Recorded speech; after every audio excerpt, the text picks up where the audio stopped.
All right, pile in, everybody. We're about to walk through one of the craziest collections of things that I have ever shown you on election eve. The Democrats are getting their pennies all in a twist. You've got polling, you've got media abandoning them, you've got betrayal, you've got some anti-socialist internal division versus the non-Dem, progressive left. Guys, this has everything that you're going to need to make a really great video to wrap the day out. And of course, make sure you hit that like button, subscribe to the channel, turn the notification bell on as you guys get in here. Per usual, give me the audio and video checks 5x5 in the chat, comments, emojis, chats, because this is what it's all about. Spreading our freedom across the nation and saving the very country of which we hold so dear and handing it to the next generation. All right. We got some people coming in. Excellent, excellent, amazing, awesome. Thank you so much, guys. Okay. So here's the thing. It's election eve. You've got everyone everywhere all looking at three individual magic places. New York City, Virginia, and New Jersey. And y'all, it is not disappointing. And I want to say something that if you happen to not catch the video I just did about 2.5, 3 hours ago, you have to understand it shouldn't even be this close if you're in a normal scenario world. Okay? New Jersey is not it's a purple state. No, New Jersey should be solidly blue. In a Democrat normalcy level, that was a very reliable, safe blue state. We're going to get into that right now because it's +1. All of it is going to be laid out in the description box below. As you guys get in here, everything looks good, awesome, sweet. I apologize for a little bit of tardiness, but let's dive right in. Of course, you can follow me on X at Braden LOA. Here we go. This is the first thing to start off the day right here. Democrats hit record high 55% unfavorable rating, the worst since tracking began in 2006 per CNN. 55% unfavorable. Keep that in mind as we go into elections tomorrow in blue states. You know, the stuff that the pundits and all the Democrats are pounding their chest that they have a chance in blue states. Again, this is not Ohio. This is not Florida. This is not Alabama. This is quite literally Virginia, New York City, and New Jersey. That's really important as we go through this. All right, let's get on in here. Of course, make sure you hit those chats, those emojis, everything. Let me know it works for you. This is where it comes down to, people, right here. And we're about to get into the dysfunction. This is, you're going to love this. I'm going to say a disclaimer here real quickly. All the time on this channel, you'll always hear me say it. I won't ever say anything to the contrary. Vote like you're losing. Make sure you save your country and you are involved. You do that, you let chips fall where they may. Because you have the Constitution on your side, you have the love of the country on the side, and you have the wisdom on your side, to be honest. This right here is from NBC. All voters' interest in the midterm elections is 66%, they say. Democrats have an edge of 74 to 67. So they have a 7-point edge. As a warning, if that's true, that's going to be a problem. I don't necessarily agree that it is true.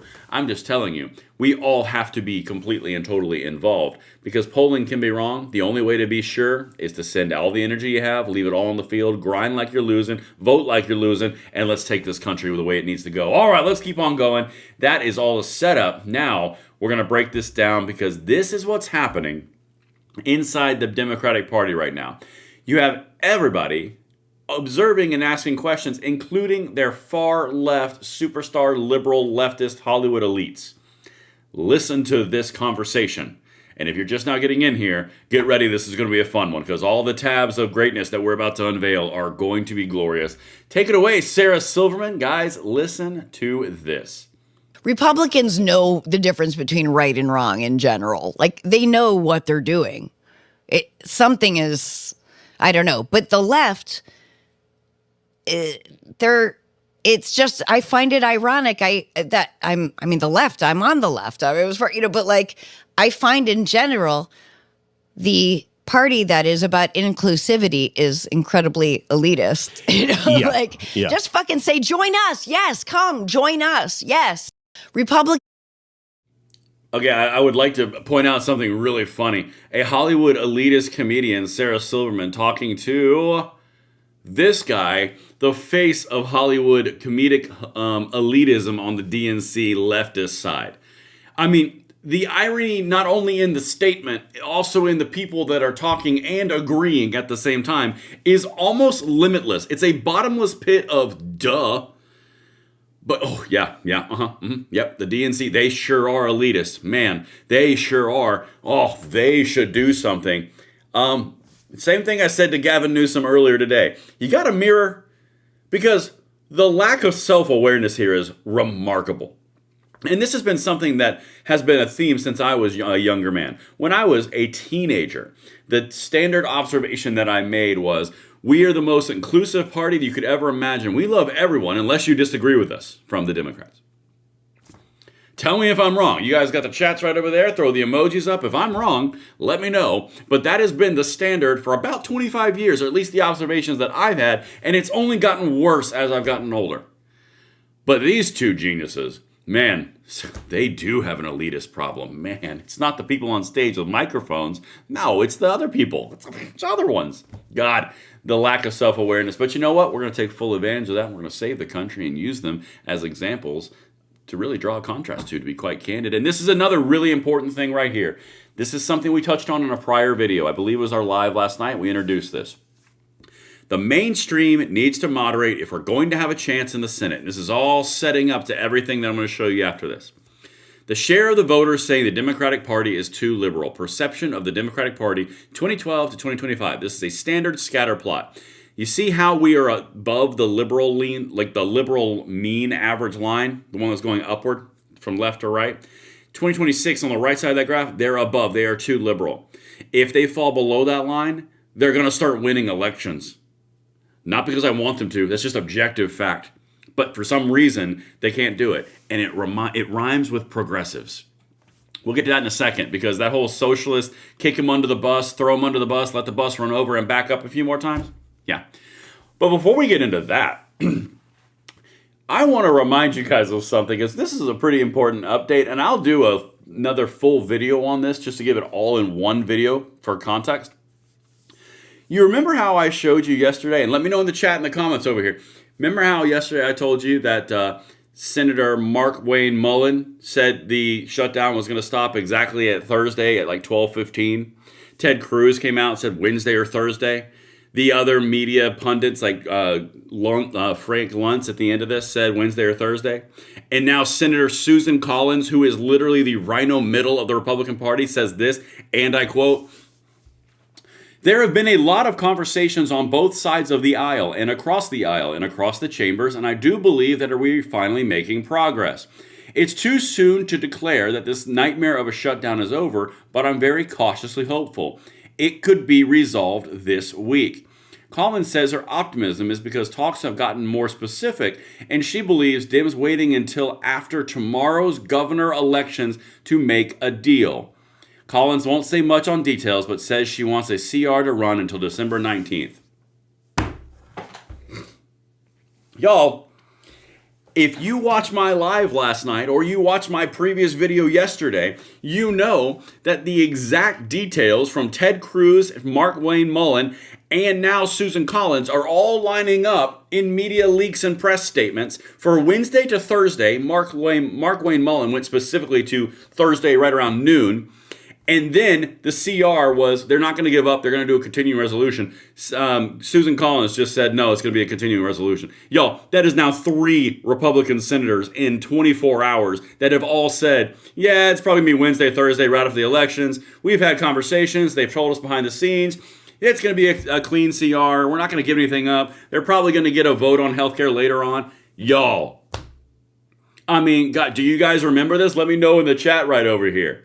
Goodness gracious. All right, let's keep on going, because I'm telling you, I will do a separate video on all of that tomorrow, putting it all together, because I think you're going to see it Wednesday or Thursday. It really looks like that, which is odd, because I was told that no one was talking and nothing was happening, but I guess it just had to happen until after an election, which is weird. Let's keep on going, though. We got to talk about some Fetty Wap. All right, this is John Fetterman. Again, guys, I'm telling you, the videos that I'm about to show you, they are all over the place representing the DNC brand. It is everywhere. I have never seen it this disjointed going into an election eve. Like, it is wild. If you guys are just now getting in here, make sure you hit that like button, subscribe to the channel, turn the notification bell on. Let's get it. I want to show you what Fetterman just said on CNN, and I'll show you another clip too, because the guy is either going to be kicked out or he's going to start leading the party. It's one of those two at this point. Let's get it. Take it away, Fetty Wap. Deeply, deeply distressing to know that 42 million Americans are going to lose their SNAP benefits. And now that's one of the big reasons why I refuse to shutting our government down. And again, I feel like the Democrats really need to own the shutdown. The Democrats really need to own the shutdown. And you know the exact day and time and rough window of when the shutdown's going to end. Guys, are you seeing this yet? I mean, my God. All right, maybe I'm not illustrating it. Maybe I'm not painting the picture. Maybe I'm not Bob Rossing it enough for y'all. We're just going to paint some happy little trees and show you some more John Fetterman. Guys, if you didn't enjoy that reference woven into a live stream, I can't help you. That was gold. Anyway, let's keep on going. Bob Ross will be proud. Now we're going to go over to Fox News. Jesse Waters is talking to John Fetterman. I want to show you what he just said because this stacks on another video that we did. Like I said, it's all over the place. Stay with me. We're going to land this plane. Do you remember earlier today when I told you that the DNC was actively going after the progressive wing? Remember that? When they were actively basically just saying you're all a bunch of kind of crazy far leftists and you're not Democrats and you're ruining capitalism and you're ruining the brand. If you remember that, like button, emojis, comments, chats, because this is how we do this. John Fetterman is about to double down on it. Multiple leaders of the Democrat Party have now doubled, tripled, quadrupled down on the fact that they are not going to have socialism in their party. How do you think this is going to go on the eve of an election where an open and ardent socialist is getting elected in New York City for mayor? How do you think that's going to go in the DNC? Get the popcorn ready because the steak knives are coming out. Watch this. Become a Republican. No, well, socialism might be taking over in New York City, tomorrow, but that's certainly not the future of my party. And remind people that New York City's politics are not a national model. And watch the kinds of campaigns that would encourage him to campaign with him. It's like Pennsylvania keeps people honest. We're very purple, and I know and I love a lot of people that voted for the president. And now that's like, it keeps you honest. And remember that, there's two sides, and you have to find a way forward. And that's really the future, and that's why I'm proud to be a part of it. Okay. He just said again, just like he said earlier today, just like Hakeem Jeffries said earlier today, the Democratic Party has no future in socialism. And what he said with tripling down, guys, I'm telling you, this is the makings of a rock'em sock'em robot that's about to go down in the Democrat Party. The Democrats are openly going after the far left progressives because they are unelectable nationally. That's what he just said. We have been talking about it for 3, 4, 5 months now. What they're doing is they're doing floating of articles in Politico. They're doing floating of articles in The Atlantic. They're throwing out anonymous sources against all the far left progressives, like the guy in Maine, like Mamdani, like AOC, like Sanders, how they just can't make it work. I mean, they threw in Stacey Abrams. They threw in Beto O'Rourke. Guys, I'm telling you, this is what's happening right now. And Fetterman just said specifically, well, that's because it's a microcosm. New York City is not national politics. The Democrats do not have a future in socialism. Really? You might want to tell about 45% of your caucus. Because 45% of your caucus is very enamored and in love with stale bread Bernie Sanders and the new hotness Tahini AOC. Okay? Together it makes a really gross meal. But still, you got bread lines, so who doesn't love that? This is what you're facing, all right? Look, I keep on going. Maybe I have not landed the plane yet. Even CNN is just piling on, man. They are like hammering on them. Watch this. This is glorious. By the way, this is the crazy second in command of the DNC who said people are going to hurt, and we respect that, and we know that, so we're going to do it because we need leverage. Let's keep on going. Let's keep on going. This is a party. We got the momentum. We got the energy. You're blaming the Republicans for the shutdown, but in point of fact, it's the Democrats in the Senate who are refusing to vote for the clean continuing resolution to fund the government for 7 weeks. I mean, that just as a point of fact, the way that we have always covered shutdowns is that the party that is not voting for the CR, the continuing resolution to fund the government is the party that is blocking the government funding and is responsible for the shutdown. That's how we did it the last time in 2018, 2019. That's the time we did before that during the Obama administration. I mean, it's your party that is refusing in the Senate that is refusing to vote for the continuing resolution. I mean, damn, Jake, you're just gonna go right after the jugular, huh? I'm telling you guys, the second that the media started, hey, come here, we got to get close for a second. We got to break up the monotony of the shot. The second that the media realized what was happening to the Democrats because they aligned with the Democrats more often than not, like 98% of the time, the second that they realized that and they started applying pressure, everything changed. That's why I did all the videos that I did when CNN and MSNBC and all of these people started doing open and direct videos saying the Democrats did it. Union leaders are going out against them. CEOs of United Airlines, air traffic controllers, unifiers, other Democrats. Literally, the reason that we hit that so hard and ad nauseum was because that was the inflection point. And now you've got Democrats in the Senate telling Republican senators, 3 of them now in the last 24 hours, that the shutdown's going to end after the election. They're going to probably do it Wednesday or Thursday. It's already planned out. And they're going to get a clean continuing CR. And their big chunk of flesh victory that the Democrats are going to hold above everyone's heads are the fact that they get a vote on Obamacare-related stuff later on in the year. Ted Cruz, Senator Collins, and what's his freaking face? Mark Wayne Mullen. What?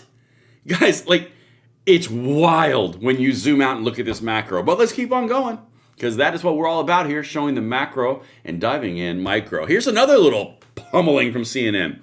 Listen to this guy. They actually ask about 29% approval rating for the DNC directly to a Democrat senator. Again, case in point of when last time you saw that happen. Come on, CNN, bring it on. More of it. All right, with us now is Senator Chris Van Hollen, a Democrat from Maryland. Senator, good morning. Nice to see you. We've been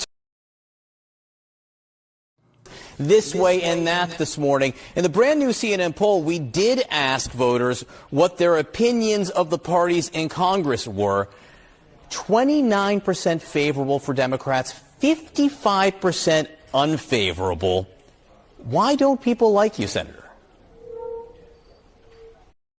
Okay, I'm sorry, I got to stop it real quick. Did you ever think that in your lifetime, when you still had a pulse and you were breathing and sentient, that you would hear CNN say to a Democratic senator, Mr. Senator, you have 29% approval rating. Why don't people like you? Good God. Again, it's just reinforcing what we talked about. Let's keep going. Well, John, it's good to be with you this morning. The short answer is, at least for some time, Democrats did not see the party in Washington fighting back more strongly against Donald Trump and his attacks on our democracy, on his failure to bring down prices. But also Democrats do need to provide a better alternative to Donald Trump. It cannot only be about going after Donald Trump. It needs to be about presenting alternatives. In fact, I'm working on some proposals right now on the tax front to increase taxes on the wealthiest and make sure that middle-class families, working-class families get relief. So I think we need to do more than just talk about these issues. We need to put forward clear plans that tell people where we are. Oh, that's so cute. What's your plan? Well, I hate Donald Trump. He's a Nazi and a fascist and evil, and he's a dictator. That's not a plan for 10 years. As you can see by your state of electoral affairs and your general approval rating. Hey, Senator from Maryland, a deep blue state, why does everyone hate you? Good God. This goes back to exactly what we've been talking about, guys. I'm trying to paint this picture, and I hope I'm just gonna go ahead and mute this. Hold on. You'd think that it would just go quiet for a second, but nope. Of course it can't. Can't do that. Come on, where is whatever, doesn't matter. But this is the whole point. When you're going down this road of, we've actually got to start doing something from a deep blue senator in the middle of a shutdown when their approval rating's at 29%, it kind of is indicative that they're going to have a split and they're going to have an identity crisis. I am so here for it. And you're going to see a lot more of that coming up too. Trust me, trust and believe. All right, let's keep on going. We cannot halt this momentum. Now to the polls, which got every liberal around you real chill up the leg. Because, oh my God, there's hope. Yeah. All right, so I'm going to walk you through a few things here. Again, this is all on the eve of the elections coming up. Again, Virginia, New York City, and New Jersey. That's it. Now, let me show you this, because this is what the left was losing their mind about, okay? CBS News poll, Trump's admin's program to deport immigrants illegally in the U.S. Approve 52% and disapprove 40%. Ugh, that doesn't align with the Democrat vision. It's kind of weird. Oh yeah, well here we go. Here's some stats for you. This is what they're losing their minds about because they can't figure this out. Look. Trump administration's program to deport immigrants illegally in the U.S., 52% to 48%. Let's keep on going. I got a couple more things for you. There's how it breaks down by the party. Independents are almost split, which is good for them. Who is the Trump administration prioritizing for deportation? People who aren't dangerous criminals. People who are dangerous criminals. That's a split. Doesn't matter. U.S.-Mexico border, Trump's policies making migrant crossings go down 65%. And 29% not change are the people who literally don't want to say anything positive about Trump. That is it. This is what they hung their entire hat on yesterday, the day before that. They were losing their minds. They were all over the place. And they were very happy about it. This one I did in a video because now we're getting into the last pieces of this. These two clips are awesome. New Jersey Governor Citarelli versus Sherrill. The Democrat in New Jersey has a 3.3 point lead on average from Real Clear Politics. In the good polls, she has a +1 and a +1. Literally, you are looking at a dead heat toss-up race. You have no idea. And this is the point that I want to say about this before we go into the next segment here, because we got one more segment of a series of clips which are fire. This is the whole point. If you are in a position where a state that's right in the middle, right? So say, for example, the swing states. Either it's Georgia, North Carolina. Let's just use those two, for example. Oh, it used to be Ohio, it used to be Florida. Let's just say North Carolina and Georgia right now because they're still considered swing states. If you've got purple states and they're kind of swinging back and forth and it's a dead heat and it's neck and neck, that's expected. In a deep blue state like New Jersey, to have a 1 point split difference between a Democrat stronghold and a Republican challenger, all the while your big argument is that everyone hates Trump and everyone hates everything Trump's doing, that completely is in conflict with what you're seeing right here across the board. The very fact that you guys as a nation on the conservative side, the MAGA side, the Republican side, whatever you want to call it, you have put it within a 1 point race in a deep blue state is already a win. They're literally trying to salvage victory from the jaws of defeat, and they can't do it because what do? They come out and they go, "Whew, this is a big referendum. We squeaked out New Jersey." How's that sentence go? Then on the other end, "Oh, this is a massive defeat. Republicans overtook us in New Jersey." They cannot win in either scenario. I know because I'm the commentator who's going to do those exact same things no matter what the outcome is. But let's continue. Let's keep on going. Guys, I'm telling you, when you look at this from a macro level, there's things that are going on that no one is covering. And this is Harry. You guys know Harry Hinton? This guy. Whew, I love me some Harry Hinton, but this one he has missed a little bit because he's really, really got a tingle up his leg about the fact that blue states are going to vote blue or trending towards blue. Yeah, watch the intro. I'm not going to do the whole thing because I did that in the prior video, but watch this one little segment. Keep the emojis going, the chats, the comments. Love the energy, guys. We are almost, with this segment, concluding this Bob Ross painting. We're doing the trees right now. The common denominator here is Donald Trump, and Democrats are on the precipice of delivering a huge blow to Donald Trump in his second term. What are we talking about here? Well, why don't we just look? Democrats lead all the key races. You go to New Jersey governor. That's really the only close one. Mikey Sherrill, the Democrat, up by 6 points. Abigail Spanberger in Virginia, up by 10. Zohran Mamdani, up by 16 points in New York City. The bottom line is this. Yes, there are ideological differences between the Democrats, but the key common component is they are all going after Donald Trump. And all the Democrats lead from New Jersey to Virginia to New York City. They all lead the Republican and independent opponents. Tell how much. Okay. Again. This is in a deep blue state. This is not in swing states. These are in deep blue states, and they are handling it like the Democrats just swept North Carolina, Georgia, Michigan, and Wisconsin, and Pennsylvania. They're covering it like these are swing states. These are deep blue states. That's incredibly important for you to understand while we continue through this. This guy, 29%. I think I already showed you that one. Yeah, I did show that one. Sorry. I was excited. I was happy. And I want to wrap up with this one. This is Frank Luntz. Frank Luntz is one of those pollsters who's pretty good at reading the population. He is, objectively. He does it for all networks. I want to show you what he just said about who's getting the blame for all this, and I wonder if this has any factoring into the outcome of knowing that the shutdown is going to end on a Wednesday or a Thursday before the end of next week. You tell me in the comments and the chats with the emojis on this last clip, and we're going to wrap this whole thing up, because this is pretty telling. There are a lot of variables in place that make the 2020... I believe that the shutdown is politically motivated. I believe that if they wanted to, they could find common ground, but they choose not to. And that has hurt the Republican brand, the Republican reputation. Their numbers are down, as you point out in your own polling of Donald Trump. But the numbers that have fallen the worst, to my surprise, are the Democrats. Everyone is being hurt by this. Everyone's credibility and respect, and looking at the government, and the public just looks at this and says, why? Why can't you find some agreement? Why can't you give? Why can't you cooperate? And that's going to be a very big question Wednesday and Thursday when this election is over. It is hurting the Republicans, but it seems to be hurting the Democrats even more. It's hurting the Republicans, but it seems to be hurting the Democrats even more. Guys, if you hear nothing else that I'm saying in these lives, you have to understand you are in a position of strength and power, and all you have to do is continue to vote like you're losing, grind every day for that freedom, stand on the sacrifices that came before you, and generally care for our country and give it to the next generation better than you found it, and you will continue to win. You're going to lose some races. You're going to win most of the races. I say something in the gun world all the time. If we are 50+1, it's only a matter of time till we win all of them. And that's what I'm going to leave you guys with. Let me know what you think in the comments below. Did I land this plane? I hope you enjoyed this live. I have a feeling tomorrow's going to be a fun day, so make sure you are tuned in. Hit that like button, subscribe to the channel, turn the notification bell on. I will see you guys on the next one. I'm Braden. See you later.